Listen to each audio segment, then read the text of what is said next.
বন্ধুরা আজকে আমি কি রেসিপি শেয়ার করতে আপনাদের সাথে চলে এসেছি। আজকে নিয়ে এসেছি সজনা ফুল। সজনা ফুল খেতে কে কে ভালোবাসেন আমাকে কমেন্ট করে জানাবেন। নমস্কার বন্ধুরা, শম্পা রান্নাঘর আপনাদের অনেক স্বাগত। আর আবার একটা নতুন পর্ব, নতুন রেসিপি আপনার সাথে শেয়ার করতে চলে এসেছি।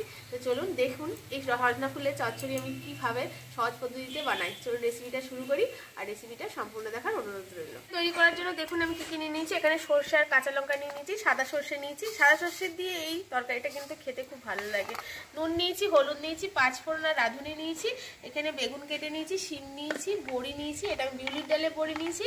আর এখানে আলুগুলো এরকম করে কেটে নিয়েছি, আর সর্ষের তেল নিয়েছি, আর সজনা ফুল নিয়েছি। ব্যাস এই কটা উপকরণ দিয়ে আজকে এই রেসিপিটা হয়ে যাবে।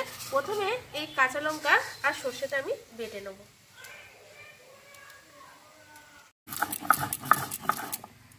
বাড়িতে খাওয়ার জন্য বন্ধুরা কয়েকটা ঝুরি আলু ভাজা করলাম। এই যে ছোট ছোট এখন যে আলুগুলো পাওয়া যায় না সেইগুলো, তো এই কড়াটাতেই আমি এবার তরকারিটা করে নেব।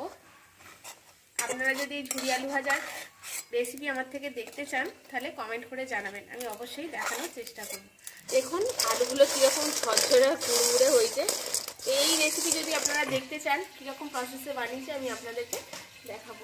এবার কড়ায় আরেকটু তেল দিয়ে দেবো, সর্ষের তেল দিয়ে প্রথমে এবার এই বড়িগুলো ভেজে নেব। এটা ভেজে তুলে নিয়েছি। এবার কড়াইয়ের মধ্যে দিয়ে দেবো রাঁধুনি আর পাঁচফোড়ন। আর এখানে এবার এই যে সবজিগুলো কেটে রেখেছি, আলু, শিম আর বেগুন, এগুলো দিয়েছি ভালো করে এখন ভাজবো। ভালো করে খানিকক্ষণ ভেজে নিয়েছি। এবার দিয়ে দেবো স্বাদ মতো লবণ। ছোটবেলায় বন্ধুরা আমরা যেখানে গ্রামের বাড়িতে থাকতাম সেখানে ফুল আমরা কত কুড়িয়েই আনতাম ঝুড়ি ঝুড়ি। এখন বন্ধুরা ফুল কিনে খেতে হচ্ছে, তাও আবার 400 টাকা কেজি। এখানে দেখুন এবার হলুদও দিয়ে দেবো পরিমাণ মতো, দিয়ে এটা খুব ভালো করে আরেকবার নেড়ে হালকা ভেজে নেব। সবজিগুলো খুব ভালো করে নুন হলুদ দিয়ে ভাজা হয়ে গেছে। এবার বন্ধুরা সর্ষে আর লঙ্কা বাটাটা এর মধ্যে দিয়ে দিলাম। এবার এর মধ্যে জলও দিয়ে দেবো, বাটনা বাটা জলটাই দিয়ে দেবো। বন্ধুরা আপনারা সজনা ফুলটা কিন্তু দিয়ে সবজির সাথে ভাজবে না, তাই সজনা ফুলের টেস্টটাই চলে যাবে। দেখুন এবার জলটা ফুটে গেছে। এবার আমি সজনা ফুলগুলো এর উপরে দিয়ে দেবো। সজনা ফুলগুলো কিন্তু খুব ভালো করে বেছে আর আমি ধুয়ে নিয়েছিলাম, কারণ সজনা ফুল নিচে থেকে কোড়ায় বলে অনেক নোংরাও থাকে। এর সাথে এখন আমি বড়িগুলো দিয়ে দেবো।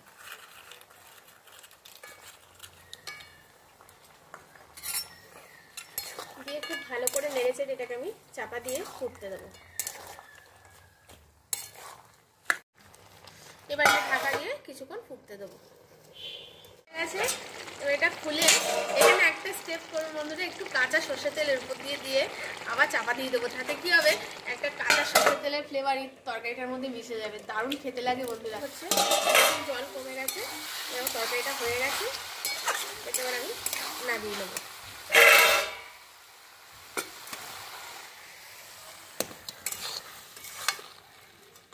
বন্ধুরা একবার এরকম পদ্ধতিতে বানিয়ে দেখুন, স্বাদে গন্ধে কিন্তু অতুলনীয় হয় আর খুব সুন্দর হয় খেতে। সজনা ফুল তো খুবই উপকারী বন্ধুরা, আর সজনা গাছের সবকিছুই বলতে গেলে উপকারী। তো এই সজনা ফুল এই সময় কিন্তু খাওয়া উচিত। আমার দিদা বলতো এই সময় খেলে নাকি পক্স রোগটা হয় না। তো আপনারা অবশ্যই এই পদ্ধতিতে একবার বানিয়ে খেয়ে দেখবেন। এরকম সজনা ফুলের তরকারি থাকলে এক থালা ভাত এ দিয়েই খাওয়া হয়ে যাবে বন্ধুরা। ফুলের এই তরকারি দিয়ে দারুণ মজা করে ভাত খাও বন্ধুরা। আর আপনারা আমার চ্যানেল নিত্য নতুন রেসিপি পেতে প্লিজ বন্ধুরা আমার চ্যানেলটিকে সাবস্ক্রাইব করে শেয়ার, লাইক, কমেন্ট করে দেবেন। আর আমার চ্যানেলে প্রথমে ভিডিও পেতে আপনারা পাশে বেল আইকনটা প্রেস করে দেবেন। আজকের মতো টাটা বন্ধুরা।